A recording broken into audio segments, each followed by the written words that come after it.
in front of you.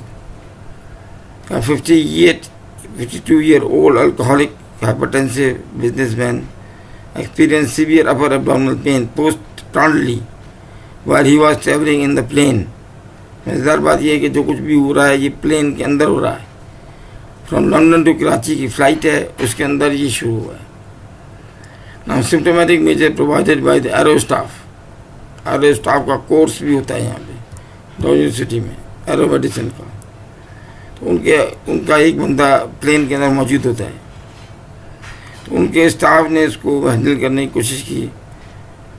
Jambu jets वगैरह जो कहलाते हैं ना, डबल मंजिल होती हैं, उनके अंदर एरो स्टाफ होता है. But he started repeated vomiting on landing. He was brought to the tertiary care hospital where examination was done. Temperature was 99 degree Fahrenheit. Pulse is 100 per minute. Blood pressure was 80/50. Dehydration was positive. Severe tenderness at the epigastrium. वो हाथ नहीं लगाने दे रहा था अपने जो area है उसको. Haemoglobin 14.5 gram. Total leucocyte count is 14,300. Platelet is 90,000 and random blood sugar is 190 milligram. Sodium 129 milligram जो कम है. पोटाशियम 3.3 जो कम है. फ्लोराइड 92, वो भी हर चीज़ कम है. Magnesium and the bicarbonate is 28. It is very near towards the alkalosis because 26 इसका normal था इस लैब का, तो 28 इसके अंदर ज़्यादा है और 22 तक हम लेते हैं इसको, 22 to 26. इसलिए इसके अंदर क्या हुआ कि अल्कोलोसिस हो गया है. और ब्लड यूरिया 76 है, this is higher. Serum creatinine 1.6 है, वो भी हायर है. ECG after 1 hour showed non specific STT changes and V2 to V6 अंदर आपको नजर आएंगे. अभी आपको दिखाते हैं. Cardiac enzymes on the 2 occasions normal. 0 hours पे इसको किया गया है, 1 hour पे किया गया है, वो नॉर्मल हो गया. लेकिन इनको जब दवाई दी गई है ड्यूरिंग द एडमिशन तो वो ठीक हो गई, तबीयत ठीक हो गई. कहते हैं नशा हिरन हो गया. तो unless the differential diagnosis with the raising and other investigation might be helpful to the reach the diagnosis and give the lines of management. Line of therapy क्या हो सकती है, ये वो इसी चीज़ की मैंने बात की थी. इसके अंदर जो असल बात ये नज़र आ रही है, वैसे आप अगर देखेंगे तो बहुत सारे लोग बहुत चीज़ें निकालेंगे इसके अंदर. आप देखेंगे 1 ABL ये लिटल वॉल्स हैं. इसके अंदर जो है ना आपको फ्लैटिंग नज़र आएगी ST सेगमेंट की.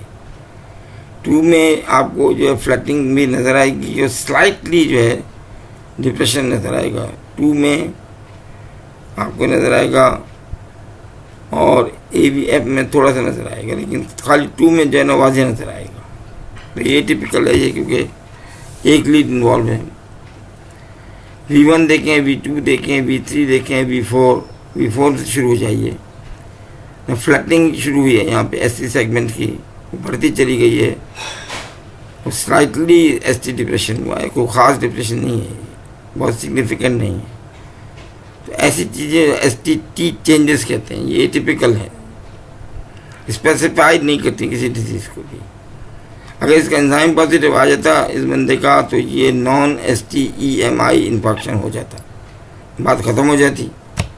आप मैनेज करते according to the non STEMI NSTMI, मगर ऐसी बात नहीं है. हाइपोक्लीमिया में मैं ये दिखाना चाह रहा था कि अगर इसमें हाइपोक्लीमिया किसी का पेशेंट हो जाए तो नॉर्मल होता है 3.5 to 5.5. अगर 3.5 से गिर जाता है, 3.5 से गिर के 3 हो जाता है, तो आपको जो चेंज नज़र आएगी खाली आपको फ्लैटनिंग नज़र आएगी ST सेगमेंट की, जो आपने अभी भी देखी है. तो आपको फ्लैटनिंग नज़र आती थी ना इसमें ही, वो ST वो इस्कीमिया की वजह से नहीं आई थी नज़र, वो हाइपोक्लीमिया की वजह से आई थी. अभी आपने जो ECG देखा है, इसके अंदर आपको ऐसी डिप्रेशन में ना आपको 2 में नज़र आया है, बी जिसमें लिखा हुआ है, बहुत लंबा है। This is called plateau wave. ये भी हाइपोकैलेमिया में नज़र आता है, उन कंडीशन में नज़र आता है जिनके अंदर और कम हो जाए, 3 से भी कम हो जाए। सी में जो है ना वो 2.5 और 3 के दरमियान हो। ये फ्लैटनिंग जो है, टी वेव की फ्लैटनिंग, एसटी सेगमेंट की फ्लैटनिंग बढ़ जाएगी, QT इंटरवल बढ़ जाएगा, और एक और वेव अपेयर हो जाएगी, that is the wave between the T and V, and that is called U wave. Now U wave signifies there is a significant type of a hypokalemia in this patient, which can endanger life. और अगर इसे severe आप करेंगे तो फिर इसके अंदर मज़ीद प्रॉब्लम आ जाएंगी। टी वेव जो है उसके ST सेगमेंट जो है वो मज़ीद डिप करेगा, ST डिप्रेशन करेगा सर, और ज़्यादा सीवियर करें, यू वेव प्रिपेयर हो जाएगी। लेकिन और सीवियर इससे करेंगे तो बिल्कुल वाज़ेह तौर पे ST डिप्रेशन हो जाएगा, टी वेव स्प्लिट हो जाएगी, टी वेव ब्रॉड हो जाएगी, QT इंटरवल ज़्यादा हो जाएगा यू वेव। और एफ में अंदर तो आपको कुछ भी नहीं मिलेगा, सिर्फ आपको जो है ना ST जो है वो बहुत ज़्यादा लंबा खिंच जाएगा नीचे, टी वेव गायब हो जाएगी, एब्सेंस। और ये प्लेटो वेव जिसे कहते हैं, मैंने आपसे कहा फ्लैटनिंग बहुत ज़बरदस्त फ्लैटनिंग है। The wave which is present is you wave, it is not T wave. It is severity of a problem less than 2.5 or less than 2। और ये जो है ये लाइफ के साथ जो है इंडेंजर है, कॉम्प्रोमाइजेशन ऑफ लाइफ है ये। इसका जो सॉफ्ट डेटा आया जो है वो आपको एक प्लेन में बिजनेसमैन जा रहा है, उसको एपिगैस्ट्रिक पेन हुआ है, उसके अंदर जो वॉमिटिंग है वो नॉन अल्कोहलिक है, वो नॉन स्मोकर है, और वगैरह वगैरह। ये सारे के सारे जो सॉफ्ट डेटा थे। जो हार्ड डेटा है इस पेशेंट के अंदर है वो ये है कि ये जो है sudden appearance of the pain है, और पेन है in epigastrium and above. It is followed by vomiting, जो कि बहुत इंपॉर्टेंट बात है, followed by vomiting,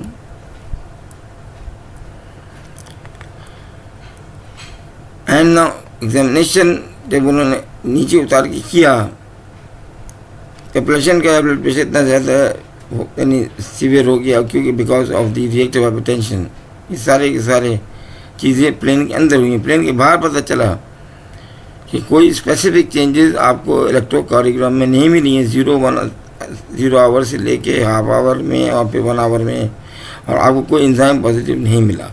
आपको जो मिल रहा है इसके अंदर वो पोटाशियम के कम होने से मिल रहा है। मैंने अभी आपको दिखाया कि how the hypokalemia effects on electrocardiogram, it will mimic the ischaemic changes. ये इसलिए क्लियर किया मैंने अभी आपके सामने। इसीलिए मैं कहता हूँ ना, इलेक्ट्रोकार्डियोग्राफी को देखना होता है तो मरीज़ को देखना होता है, मरीज़ को देखना होता है, एग्जामिन करना होता है, फिर ECG देख के इंटरप्रेटेट करना होता है। ये नहीं कि खाली ECG देखा और इंटरप्रेटेट कर दिया, ये आप नहीं कर सकते। तो इसके अंदर जो है ना वो हार्ड डेटा ये निकला। असल बात ये थी कि इसने खाया है, पिया है, अल्कोहल पिया है, जो कुछ खाना पीना होता है एयरबोल में वो किया है, वो स्टमक में गया है, उसने जाके उसे इन्फ्लेम किया है, वहाँ उसे पेनफुल किया है, और वहाँ पे एक ग्रुप ऑफ डिजीज़ प्रोड्यूस की है। ये ब्रॉड है, ये बहुत ब्रॉड ग्रुप ऑफ डिजीज़ है, इसके बहुत सारे नाम लिखे गए हैं। लिहाजा पहले जो है वो इसके डिफरेंशियल डायग्नोसिस ACS वो एक्सक्लूड कर दिए हमने। अब सीवियर पेन है लेकिन है वहाँ पे नहीं, रेट्रोस्टर्नल तो नहीं है, लेकिन गर्ड और हाइपोथर्मिया इसमें तो आएगा। ऐसे आदमियों को उमन जो होता है वो जर्ड और हाइपोथर्मिया होता है। एसिड पेप्टिक डिजीज जिस पर बात हो रही है, ये टॉप क्लोज डायग्नोसिस है। एक्यूट गैस्ट्राइटिस, क्रॉनिक गैस्ट्राइटिस भी हो सकता था, लेकिन ये क्रॉनिक गैस्ट्राइटिस अगर यहाँ पे क्रॉनिक गैस्ट्राइटिस को ऐड करें तो आप सुपरइम्पोज हुआ है विद एक्यूट गैस्ट्राइटिस के साथ, यानी क्रॉनिक गैस्ट्राइटिस था तो सुपरइम्पोज हुआ है एक्यूट गैस्ट्राइटिस। एक्यूट पैनक्रेटाइटिस के अंदर भी पेन है, एक्यूट कोलेस्टाइटिस में भी एपिगैस्ट्रिक में पेन होता है, कोलेंजाइटिस में भी पेन होता है। तो it is the differential diagnosis which is written in front of you for the pain, severe pain in the epigastrium, इसकी डिफरेंशियल डायग्नोसिस लिखी गई है। और कहा जा रहा है इसमें जो है सबसे ज़्यादा करीब है कि एक्यूट पेप्टिक डिजीज़ है ये, इसने वॉमिटिंग इंड्यूस की है, इसने पेशेंट को हाइपोकैलेमिक किया है, जिसने कन्फ्यूजन पैदा की है ईसीजी में, इसको जब मैनेज किया गया एपीटी के लिए मैनेजेबल हो गया बहुत आसानी के साथ। दूसरी इन्वेस्टिगेशन जो आप कराएंगे इसके अंदर एक्सक्लूड करने के लिए एक्कोकार्डियोग्राफी है, अपर जी एंडोस्कोपी है, बायोप्सी है जो आसान काम नहीं है, अल्ट्रासाउंड एब्डोमेन है, सीरम एनालिसिस कराएंगे, लैपिस कराएंगे। इसलिए डायबिटिक पेशेंट में तो और ज़रूरी है इन पैनक्रेटाइटिस को, एक्यूट हेमरेजिक पैनक्रेटाइटिस को एक्सक्लूड करने के लिए स्टूल फॉर एच पैलोर एंटीजन कराएंगे, बाद में सीटी एब्डोमेन विद कंट्रास्ट कराएंगे, एंड द मैग्नेटिक रेजोनेंस कोलोंजियोपेनक्रेटोग्राफी और द एंडोस्कोपिक रेट्रोग्रेड कोलोंजियोपेनक्रेटोग्राफी कराएंगे। इन डिफिकल्ट केसेस जब डायग्नोसिस ना बने फास्टिक लिपिड प्रोफाइल इसलिए कराएंगे कि वो ट्राइग्लिसराइड ज़्यादा होगा तो चांसेस ऑफ एक्यूट पैनक्रेटाइटिस बढ़ जाएंगे। यूरिया कराएंगे और क्रिएटिनिन इलेक्ट्रोलाइट्स कराएंगे, ये इंपॉर्टेंट है। We have to manage the hypokalaemia और हाइपरकैलेमिया और whatever it is, otherwise you will lose this patient.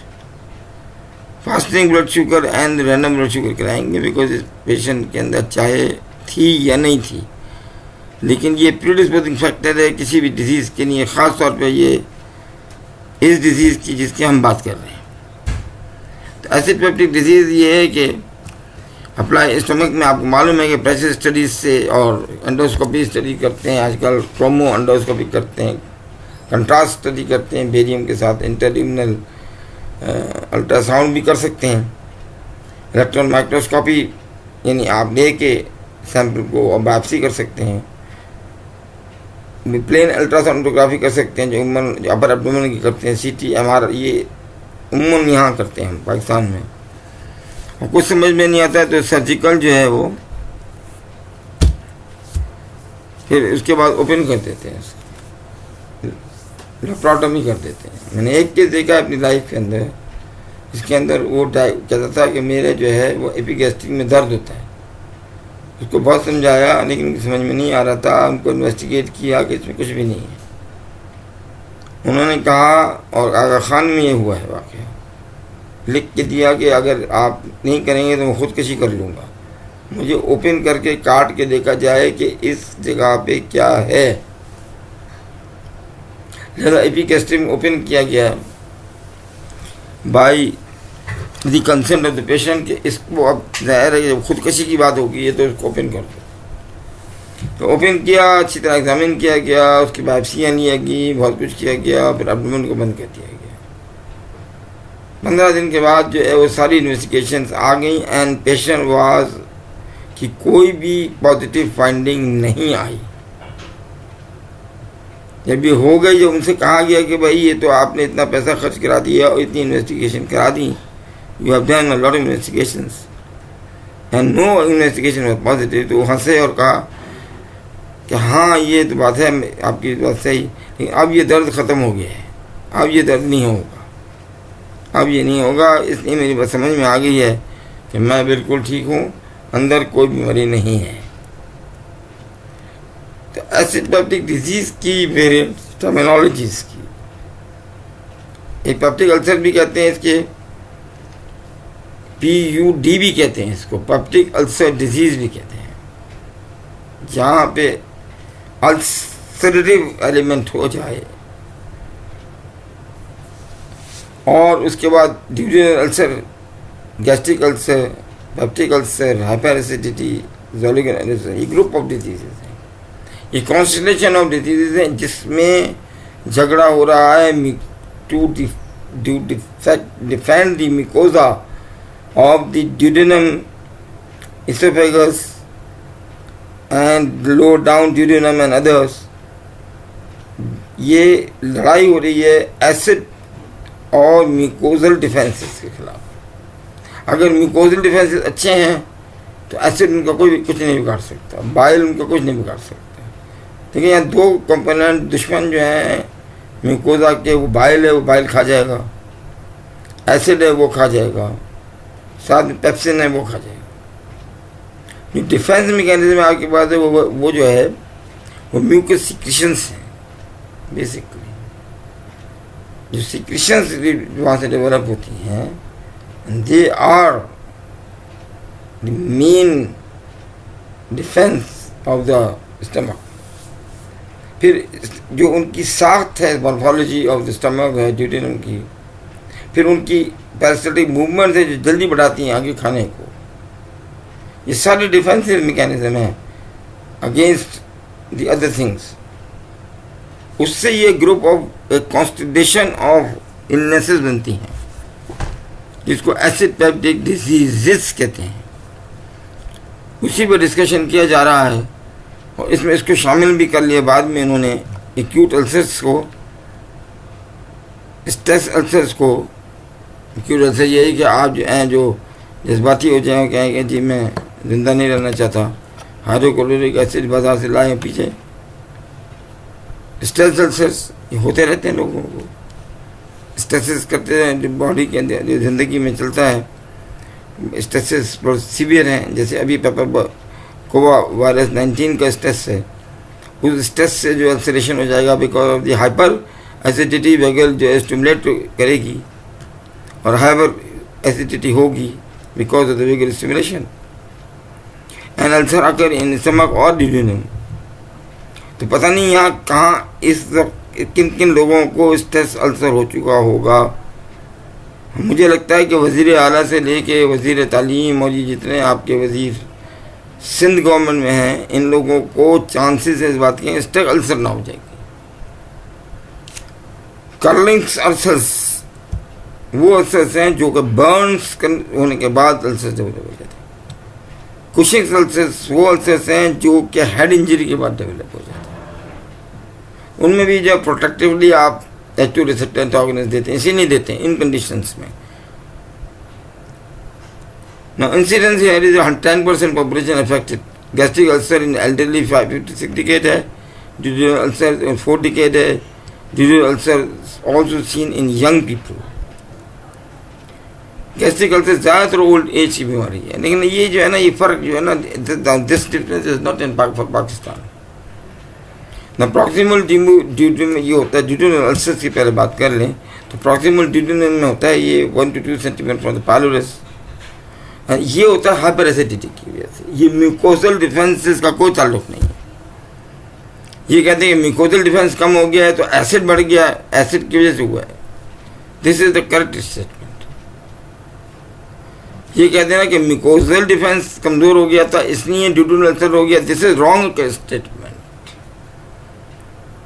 मगर डिस्टल ड्यूडेनम नॉर्मल होता है। If the distal duodenum is involved, then the condition is caused by the Zollinger-Ellison syndrome. Zollinger-Ellison syndrome के अंदर जो ulcers होते हैं बड़ी unusual places पे होते हैं। तो डिस्टल ड्यूडेनम के अंदर जो वो Zollinger-Ellison syndrome या हाइपर गैस्ट्रिनोमा की वजह से होते हैं। गैस्ट्रिक अल्सरेशंस या जो होते हैं वो 2 टाइप के। टाइप 1 है मोस्ट कॉमन है अमंग गैस्ट्रिक अल्सर्स, इस प्रॉक्सिमल एंट्रम पर होता है। ये जो होता है यहाँ पे एसिड्स का कोई ताल्लुक नहीं है, हाइपर एसिडिटी का कोई ताल्लुक नहीं है, रिड्यूस्ड म्यूकोजल डिफेंस का ताल्लुक है। वो सिक्रीशंस जो म्यूकॉइड सिक्रीशंस कहलाती हैं, पता नहीं लाखों ग्लैंड्स हैं जो प्रोड्यूस कर रहे हैं, वो जो है जब वो नहीं काम करेंगे डिफेंस मैकेनिज्म, उसकी वजह से एसिड जो कुछ थोड़ा बहुत रह गया वो अटैक कर जाएगा उसके ऊपर। तो इससे हाइपर एसिडिटी का कोई ताल्लुक नहीं है। टाइप 2 अल्सर्स वो हैं जो सेकेंडरी टू ड्यूडेनल अल्सर्स होते हैं, क्योंकि वो होता है पाइलोरेज, पाइलोरेज रिलैक्स हो जाता है। जो वो होता है ये कि जो एसिड उसमें गया था ड्यूडेनल अल्सर का, वो वापस आता है और पाइलोरिक एरिया को इन्वॉल्व करता है, क्योंकि pyloric is a part of a stomach. Type 2 gastric ulcer is a pyloric ulcer और it leads to the pyloric stenosis, acquired pyloric stenosis afterwards. Type 3 जो है वो गैस्ट्रिक अल्सर वो अल्सर है प्री पाइलोरिक एरिया और pyloric canal जो उससे पहले होती है, और ये हाइपर एसिडिटी की वजह से होता है। ये जो होता है ये लो डिफेंस मैकेनिज्म, लो म्यूकोजल डिफेंस से नहीं होता। इसकी इटियोलॉजी सेम रखी जाएगी ड्यूडेनल अल्सर के साथ। तो इनको मैनेजमेंट ड्यूडेनल अल्सर का, टाइप 2 गैस्ट्रिक अल्सर और टाइप 3 गैस्ट्रिक अल्सर का जो मैनेजमेंट जो है वो ड्यूडेनल अल्सर के साथ मैनेज किया जाता है। लेकिन टाइप 1 गैस्ट्रिक अल्सर का जो मैनेजमेंट प्लान होता है वो ज़रा मुख्तलिफ होता है, वो अलग चीज़ है। और गैस्ट्रिक अल्सर्स को कंपेयर करें अगर बिनाइन को कार्सिनोमा के साथ, तो रोगी जो है अप टू द मार्जिन्स आपको नज़र आएंगे, बहुत वाज़े रोगी, वो बहुत सारे फोल्ड कहलाते हैं। इन कार्सिनोमा शॉर्ट होते हैं, रोगी स्मॉल होते हैं, शॉर्ट होते हैं। स्मॉल रोगी इसमें होते हैं, रोगी लेस देन 2 सेंटीमीटर, ये अल्सर 2 सेंटीमीटर से कम होता है। अल्सर काफ़ी बड़ा होता है, बिग होता है। Sticking of the barium positive होती है इसके अंदर, इसमें नेगेटिव होती है। अकम्पनिंग स्पैसिम होता है इन बिनाइन में, इसमें कोई स्पैसिम नहीं होता। एसिड ज़्यादातर आपको रिड्यूस मिलेगा, इसमें कार्बोहाइड्रेट मिलेगा, बिल्कुल होते ही नहीं है, एसिड ही नहीं होता इन कार्सिनोमा। क्राटर, इसका जो अल्सर का जो क्राटर है beyond the normal stomach on a barium में आपको नज़र आएगा। It is limited to the stomach, आपको नज़र आएगा। इसके अलावा जो है ज़्यादातर जो लेसर कर्वेचर के ऊपर आपको बिनाइन एंड जो ग्रेटर कर्वेचर पर आपको जो है वो कार्सिनोमा कार्सिनोमेटस अल्सर मिलेंगे। ये ज़रूरी नहीं है, लेकिन ये डिफरेंस भी ज़रूरी नहीं है। आजकल अमेरिकन डिस्कार्ड करती है इसको। You have to go for the biopsy and diagnosis. Aetiology is HWC, हरी खाना जल्दी खाना, ढकोसना, थूरना, निगलना, भगम भाग, खड़े होकर खा रहे हैं, बैठ के खा रहे हैं, ज़्यादा खा रहे हैं। सेकेंडली वरी, वो जो कॉमन मैंने आपसे अभी कहा वरी, अभी इस वक्त कॉमन वरी क्या है, वो ये कोविड-19 की वरी है ना आपको, तो ये आपको डिजीज़ प्रोड्यूस कर सकती है। और तीसरी करी, वो खाते हैं जो आप खाते हैं, जो सालन और निहारी, मैं उनकी बात कर रहा हूँ, पाए, और मैं 4-5 के नाम लूँगा तो अभी आप जो वाटर ब्रश हो जाएगा आपको, तो मैं नाम लेना नहीं चाहता। तो वो करीज जो ख़ास तौर पे जो है बड़ी ज़बरदस्त ट्रेडिशनल करीज हैं जो बंस रोड के ऊपर आपको मिलेंगी, वो ये सब तबाही मचाने वाली हैं। वो एसिड्स को बढ़ा देती हैं, म्यूकोजल डिफेंस कम करती हैं और एसिड पेप्टिक डिजीज़ को वो ऑन कर देती हैं। तो पैथोजेनेसिस जो थी वो मैंने पहले डिस्कस की, imbalance of the acid pepsin and mucosal defence.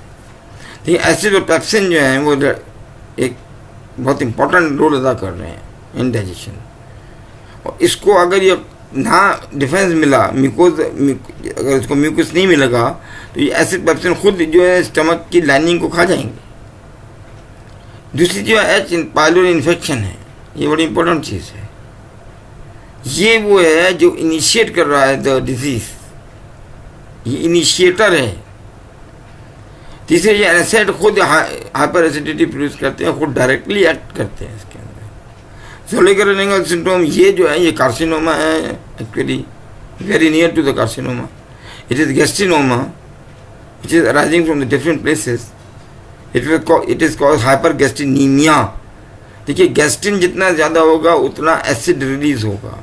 हम मुझे बताएं एसिड रिलीज कहाँ से होता है, वो पैराइटल सेल से होता है, ठीक है ना। इसी तरीके से जो पेप्सिन जो रिलीज होता है उसके अपने सेल से, वहाँ से रिलीज होता है। इसके अलावा ग्लैंड जो होते हैं स्टमक के अंदर, बहुत सारे आपको ग्लैंड नजर आएंगे, एक्सोक्राइन ग्लैंड्स हैं, वो जो म्यूकस प्रोड्यूस करते हैं।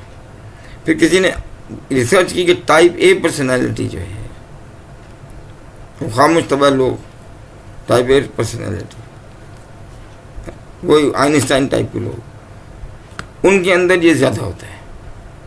95% ड्यूडेनल अल्सर्स होता है वर्ल्ड वाइड, 80% गैस्ट्रिक अल्सर, तकरीबन बराबर है, खास डिफरेंस नहीं है।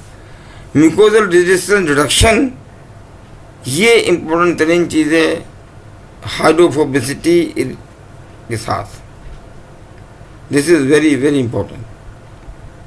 एच पाइलोराई जो है is associated in 95% of the duodenal ulcer and 80% के दोनों में ही है। इट इज़, ये दरियाफ्त किया है, ये ऑस्ट्रेलियन साइंटिस्ट ने दरियाफ्त किया था, और ये तकरीबन 15 से 20 साल बाद उसे नोबेल प्राइज़ मिला इस पर। उसने ये कहा कि ग्राम नेगेटिव जो कोकोबैसिलस है, इसकी बहुत सारे फीचर हैं, ना टाइम नहीं है, मैं नहीं बता सकता ये कैसे करता है ये हाइड्रोक्लोरिक एसिड को ज़्यादा, ये भी मैं नहीं बता सकता बिकॉज ऑफ द टाइम कम है मेरे पास। बात ये है कि इसका इरिडिकेशन से फ़ायदा ये है कि अल्सर जो है वो क्योर हो जाएगा, ये बात बिल्कुल क्लियर है। दूसरी बात ये बात भी क्लियर है कि अगर एच पाइलोराई इरिडिकेट कर दिया जाए तो म्यूकोजल रेजिस्टेंस बेहतर कर सकते हैं आप, ये बात भी क्लियर कर लीजिए। तो एनासिड का मैंने पहले भी बता दिया था आपको कि एसिड सिक्रेशन को बढ़ाता है प्रोस्टाग्लैंडिन के थ्रू। 30% क्रॉनिक यूजर ये खाते रहते हैं डाइक्लोफिलिक सोडियम, नैप्रोक्सिन खा ली, ब्रोफेन खा ली, तो प्रोस्टाग्लैंडिन्स की सप्रेशन जो होती है, प्रोस्टाग्लैंडिन कुछ जो है फ़ायदेमंद है, कुछ प्रोस्टाग्लैंडिन जो है वो नुकसानदेह। यहाँ पे ये प्रोस्टाग्लैंडिन जो का एडवांटेज था वो आपने खो दिया। उससे ये हुआ कि एसिड सिक्रेशन, ये प्रोस्टाग्लैंडिन क्या करता है, ये एसिड को कम करता है, म्यूकोजल ब्लड फ्लो को ज़्यादा करता है, म्यूकस एंड बाइकार्बोनेट सिक्रेशन को बढ़ाता है। ये सारी चीज़ें तो ख़त्म कर दी आपने। अगर प्रोस्टाग्लैंडिन इनहिबिटर जब देंगे आप तो ज़्यादा है कि ये इन्फ्लेमेशन करेगा स्टमक का। ज़ोलुंगुलर एलिसन सिंड्रोम, याद रखिए, it is a very important disease, although it is not for the final year, it is carcinoma. R for recurrent, R for recalcitrant. Now recalcitrant क्या चीज़ है, आप क्या जानते हैं क्या चीज़ होती है? डीट, समझाया जाओ जो होते हैं ना, मैं समझाता रहता हूँ लोगों की समझ में नहीं आता, उनको कहते हैं recalcitrant। ये बार बार हो जाएगा। रेजिस्टेंट है, ये थेरेपी से रेजिस्टेंट है, अनयूजुअल साइट पे पाया जाता है, ये कहीं पे भी पाया जाता है, मल्टीपल साइट्स हैं इसकी, और ये ज़्यादातर मैलिग्नेंट होता है। इन 20% ओनली ये जो होता है ये सिर्फ बिनाइन होता है, 80% मैलिग्नेंट होता है। ज़ोलुंगुलर एलिसन सिंड्रोम जो है वो टाइप 1 एंड टाइप 2 है। Gastrin secretion from the non beta tumour of the pancreas, ये सबसे कॉमनेस्ट प्लेस है इसकी। इसके अलावा ये ड्यूडेनम के अंदर से भी पाया जाता है, ये एंट्रम में भी पाया जाता है, इसके सेल्स पाए जाते हैं जो सीक्रेट कर रहे होते हैं, गैस्ट्रिन प्रोड्यूसिंग सेल कहलाते हैं। मल्टीपल साइट है, ये मर जाएगी, एक साइट कभी भी नहीं मिलेगी, ये हमेशा मैलिग्नेंट होगा। ये स्लो ग्रोइंग इंडोलेंट ट्यूमर है। पैराइटल सेल मास को बढ़ा देता है क्योंकि एसिड को बढ़ा देता है। जेनेटिक बेस होती है इसके साथ, massive hyper secretion of acid. इसका एच पाइलोराई से कोई ताल्लुक नहीं है। ज़ोलुंगुलर एलिसन सिंड्रोम जो होता है वो कभी भी आइसोलेटेड नजर नहीं आता। हाइपर पैराथायरॉयडिज्म के साथ, आइसोलेट ट्यूमर के साथ, और पिट्यूटरी ट्यूमर जिसको कहते हैं मल्टीपल एंडोक्राइन,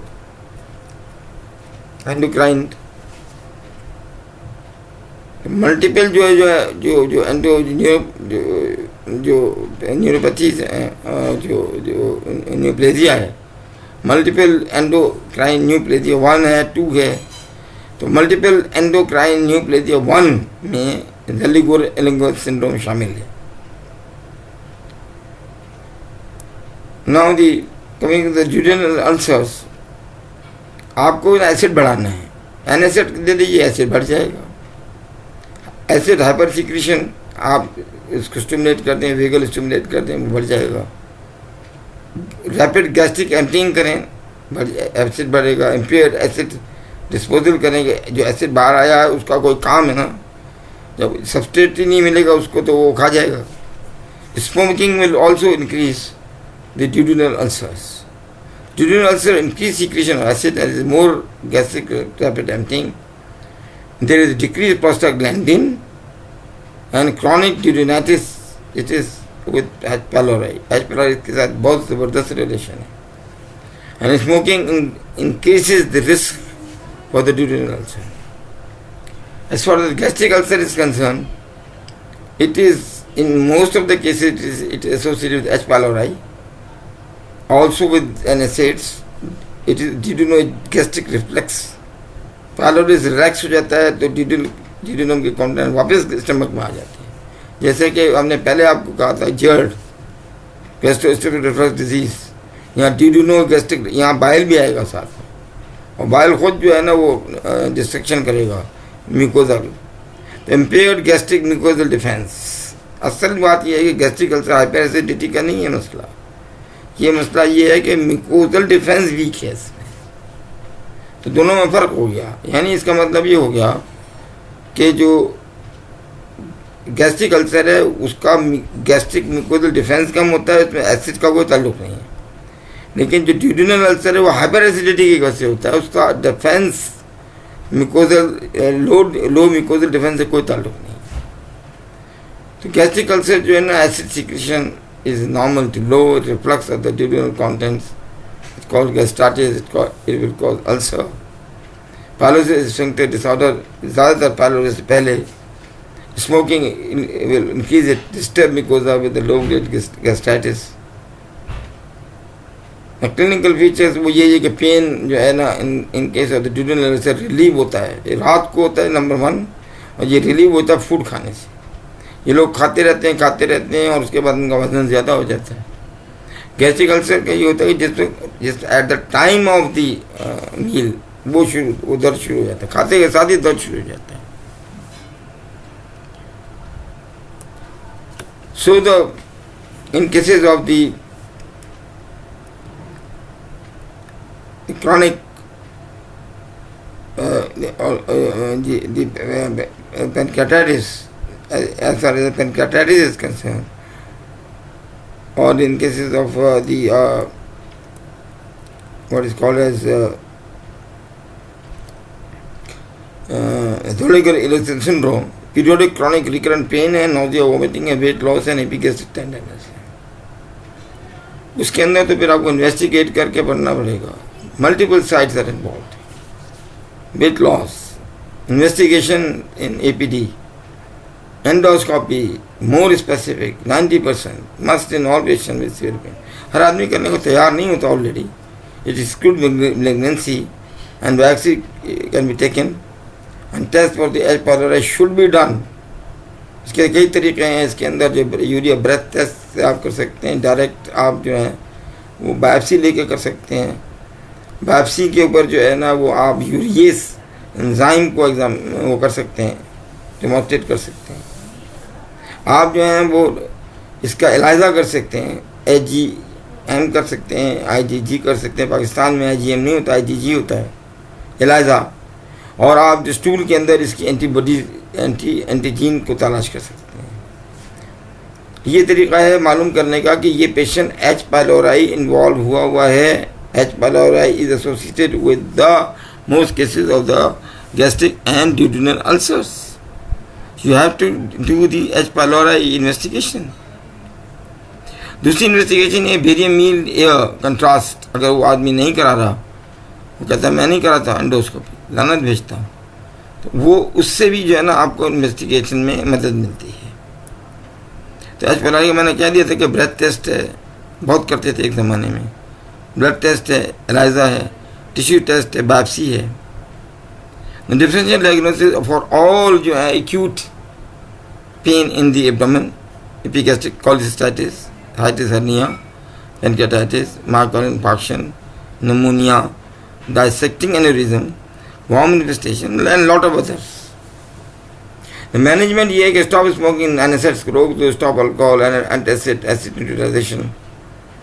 एंटासिड दे दें हर एक जो आप जेलोसिलिक टैबलेट्स है, मैग्नीशियम ट्राइसिलिकेट, एल्यूमिनियम हाइड्रोक्साइड है, गैविस्कॉन है, H रिसेप्टर एंटागोनिस्ट ये बहुत बड़ा टॉपिक है ये। इसमें रेनाटाडीन जो है ना वो प्राइमरी ड्रग थी, समेटाडीन, और बाद में सेकंड जो है वो जनरेशन रेनाटाडीन है। ये सीक्रेशन इनहिबिशन। तो इसके अंदर जो है वो हम कर सकते हैं, इसको मैनेज कर सकते हैं पर आसानी के साथ। So the treatment, whatever the treatment is concerned about this disease, that is the acid peptic disease is concerned. Now there are two types: specific type of treatment and non-specific treatment, and thirdly surgical. The first type of the treatment is specific treatment. The specific treatment, I will say, the treatment in which the causative agent should be removed. What is the primary cause should be removed. This is the first line of management.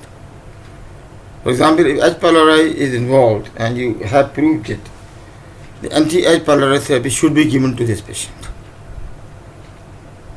Secondly, if it is not involved, H. pylori is not demonstrated, then H pump inhibition, that is hydrogen potassium ATPase inhibition, omeprazole and other drugs, lansoprazole and pantoprazole and rabiprazole and so on, and so many drugs have been invented to suppress it.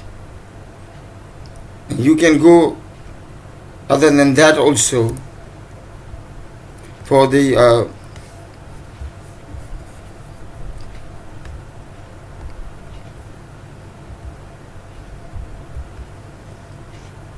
other than that, the proton pump blockers like omeprazole, esomeprazole and rabiprazole. I said that there are many options. So it depends upon the physician experience which drug is best. Omeprazole is the very fast acting drug. Esomeprazole rather slightly lower than that. Rabiprazole and lansoprazole and now this lansoprazole, etc., they are the medially acting drugs. Omeprazole is the basic drug and which has very popular till now after its invention. And the coating agents can be used like sucrofolate, protective coating in very severe type of disease, acute one, acute ulcers or acute gastritis. The sucrofolate is a good agent. Colloidal bismuth will also provide coating agent. It is a coating and it also irritates the H. pylori. Antibiotics are used for the H. pylori, and for H. pylori kits should be available to diagnose it. H2 receptor antagonists in the parietal cell, they act on the parietal cell, they decrease basal and stimulated acid secretion. Pepsin output is decreased and they decrease the gastric blood flow also, and they are the competitive inhibitor of the parietal cell.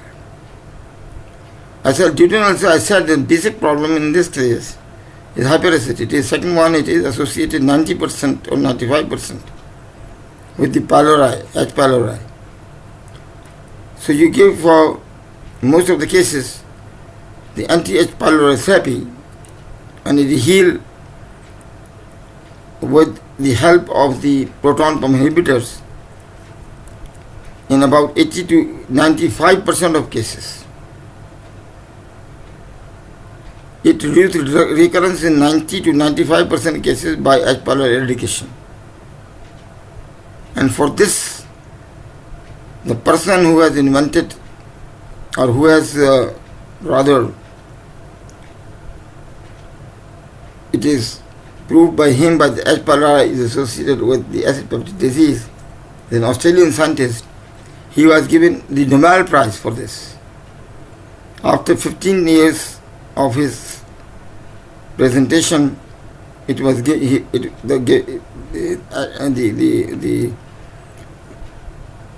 committee for the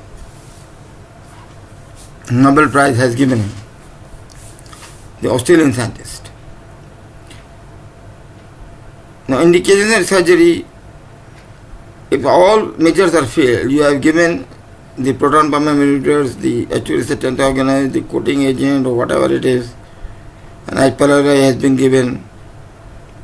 Surgeries are indicated in hemorrhage, obstruction, perforation, and intractability of the pain. These are the indications. You go for the highly selective vagotomy or the total vagotomy plus gastrojejunectomy, which is not done nowadays. The duodenal ulcer H2 blocker heals 75% in 4 weeks, while proton pump inhibitors have got more results better than the H2 receptor blockers.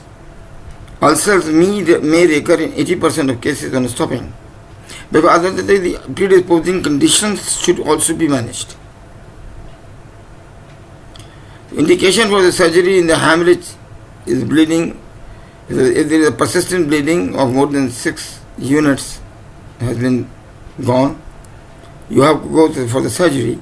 Or recurrent bleeding can occur after endoscopic control. You have to do the pylorodidudenotomy and the control of the bleeding. Here we do the highly selective vagotomy with the total vagotomy with gastrojejunectomy. ना अब आजकल जो है ये less than 5% भी नहीं होती, 95% जो मेडिकल ट्रीटमेंट है, मैं जो बैठा हूँ मैं मैनेज कर देता हूँ. तो 1985 to 2000 मैंने एक भी सर्जरी नहीं करवाई, सारे के सारे मैनेज किए मैंने, सारे मैनेज हो गए. हाँ, इन केसेस ऑफ द परफोरेशन हो गया किसी को, तो उसके अंदर mental patch, that is grams patch कहते हैं, उसको वो लगाया जाता है. डेफिनेटली सर्जरी है इसकी, with highly selective vagotomy and total vagotomy और pyloroplasty और पैराइटल सेल vagotomy और टोटल vagotomy विद, ये सब याद रखने की जरूरत नहीं है. लेकिन बहरहाल कहने का ये कि सर्जरीज का रोल बहुत कम है. You give the omeprazole, H2 receptor antagonist, you go for the H. pylori, and pain should be relieved. If pain is not relieved by 2 weeks, then add the two drug therapy. Repeat endoscopy after 8 weeks. Healing occurs if should be healed. If it not occurs in 12 to 115 weeks, if there is no healing, then you have to do surgery, because there are chances of perforation and there are chances of carcinoma. Type 1 surgery is distal gastrectomy with vagotomy, with gastroduodenostomy or gastrojejunectomy. Proximal ulcer, total gastrectomy should be done. In gastric ulcers are concerned, parietal cell vagotomy in high recurrence. अगर खाली आप selectively करेंगे तो इसमें recurrence ज़्यादा हो जाता है, इसलिए इसको नहीं करते. वैसे भी मैंने आपको पहले भी बताया कि हम सिर्फ मेडिकली मैनेज कर देते हैं, उससे ठीक हो जाते हैं लोग, ज़रूरत नहीं पड़ती उनको. Now hemorrhage is another indication for the surgery. 15 to 20% gross bleeding occurs. Erosion of the duodenal ulcer into the gastroduodenal artery, जो सप्लायर है इसकी, वो फट जाती है. एंडोस्कोपी, लेजर स्क्लेरोल्ड और अल्कोहल इंजेक्शन, एंडोस्कोपिकली इसको आप क्या करते हैं, ब्लॉक करते हैं. परफोरेशन में भी इसी तरीके से कि 5 to 10% of cases, pneumoperitonitis occur in 75% of cases. Peritonitis pain, ileus, there will be leukocytosis, hypovolemia, and third space loss, means that ascites occurs. It is differentially diagnosed with acute appendicitis and enteric perforations. तो gastric perforation जो है वो it should be differentiated with acute appendicitis and enteric perforation. Obstruction अगर आ गया, pylori stenosis हो गया किसी को, इस तरह की वो चीज़ हो गई है, और स्कारिंग हो गई ज़्यादा, स्टमक स्मॉल हो गया है, उसमें अंदर जो है ना वो फिर दोबारा ये है कि सर्जरी आपको करनी होगी. ऑब्स्ट्रक्शन में एंडोस्कोपिकली इसको आप डायलेटर जरिए कर सकते हैं, बेरियम स्टडी के स्केंटिग्राफी कर सकते हैं, वेगोटमी और गैस्ट्रोजिक्टोमी और गैस्ट्रोड्यूडेनोस्टोमी कर दीजिए, एनास्टोमोसिस कर दीजिए अगर there is obstruction occur. Now last point which I want to tell you, there are 3 or 4 points. Lastly, एक बात याद रखिए कि ड्यूडिनल अल्सर जो है वो हाइपर एसिडिटी की वजह से होता है और इसका जो है वो म्यूकस रेजिस्टेंस से कोई ताल्लुक नहीं है. नंबर 2, जो गैस्ट्रिक अल्सर या गैस्ट्राइटिस है या गैस्ट्रिक डिजीजेस हैं, एसिड पेप्टिक डिजीज में उनका जो है वो म्यूकोजल रेजिस्टेंस वीक हो जाता है, उनका हाइपर एसिडिटी का कोई ताल्लुक नहीं. तीसरा पॉइंट मुझे ये बताना था कि सारे के सारे मेडिकली मैनेज हो जाते हैं, तो सर्जरी के चांसेस जो हैं बहुत ही मिनिमम है. लास्ट थिंग जो मैं अपने स्टूडेंट को बताता हूँ वो ये है कि इम्तिहान में जो आता है वो होता है ऑस्की में कि right prescription for H pylori education. अब इसमें 16 रिजीम्स जो हैं वो प्रैक्टिस किए जाते हैं ग्लोबली. उनमें से एक जो है जो कि मोस्ट ऑथेंटिक है, हैरिसन ने जो लिखा हुआ है, सबसे ज़्यादा इस्तेमाल होता है, वो मैं आपको बता रहा हूँ. तो total treatment of 14 days, H pylori still positive, then repeat once more this treatment with a gap of 1 week. इसमें क्या करते हैं कि 14 days में हम क्या करते हैं, टैबलेट क्लैरिथ्रोमाइसिन 500 मिलीग्राम देते हैं BD फॉर 5 days या 7 days. अगर आपने क्लैरिथ्रोमाइसिन दी 5 days है तो सेकंड ड्रग जो एमॉक्सिसिलिन है उसको फिर 7 days दे दीजिए 1 ग्राम, वैसी वर्षा. और अगर क्लैरिथ्रोमाइसिन 7 days देते हैं तो एमॉक्सिसिलिन को जो है वो आप 5 days देते हैं. थर्ड ड्रग जो है मेट्रोनोडाजोल है, 400 मिलीग्राम है, ये BD है, not at all. It should be given for 7 days in most of the जिन लोगों ने वर्क किया है इनके वर्कर्स का ख्याल है कि 7 days देना चाहिए. इसके दुम छल्ले हैं, एसोसिएटेड ड्रग्स हैं जो हम देते हैं, वो है omeprazole 40 milligram 1 day for 14 days. ये क्वाड्रुपल थेरेपी कहलाती है. अभी ट्रायड थेरेपी भी होती है इसके अंदर, और इसमें डुअल थेरेपी भी होती है, ट्रायड थेरेपी भी होती है, क्वाड्रुपल थेरेपी भी होती है और पेंटाड थेरेपी भी होती है. ये जो आपके सामने लिखी गई है क्वाड्रुपल थेरेपी लिखी गई है. और एंड एडॉन थेरेपी इसमें आखिरी में मैंने लिखी है domperidone. Domperidone is a prokinetic agent. It will help to reduce the delay in the stomach. उसके एक्शन को इन्हांस करता है. ये कॉमन ड्रग है जो अवेलेबल है. It's very very common. Motilium और मोटिलियम भी is available. You give this drugs in, इसकी शराइत ये हैं कि ये इसमें कोई गैप नहीं आना चाहिए, कोई बीच में ये खाली पेट ली जाएंगी बिल्कुल half hour before the meals. और उसके बाद जब ये 14 days मुकम्मल हो जाएंगे तो 1 week के गैप दे के आपको stool DR for H pylori antigen करा लेना है. अगर वो पॉजिटिव दोबारा आ गया तो एक दफ़ा और यही थेरेपी देते हैं, और फिर भी पॉजिटिव आ जाए तो फिर ये रिजीम को चेंज करते हैं जो आपके सामने लिखा है. और रिजीम में बहुत सारे हैं मगर ये मौका नहीं है इस बार. This is not the time. I will discuss the more regimes, 16 regimes. और this is the most commonly regime. ये आपको इम्तिहान में इसी तरह लिखना है जैसे सामने लिखा गया है. उस मरीज़ का नाम लिखें, एज लिखें, उसका डिजीज़ लिखें और ये लिखें जो सामने लिखा हुआ है इसमें. यू विल गेट मार्क्स इंशाल्लाह ताला. So this is a discussion, although I am not satisfied with it because the time is very short. With the acid peptic diseases are the diseases which I have discussed in this very short time. I hope so that you have understood which I have said and you enjoy it and repeat it many times.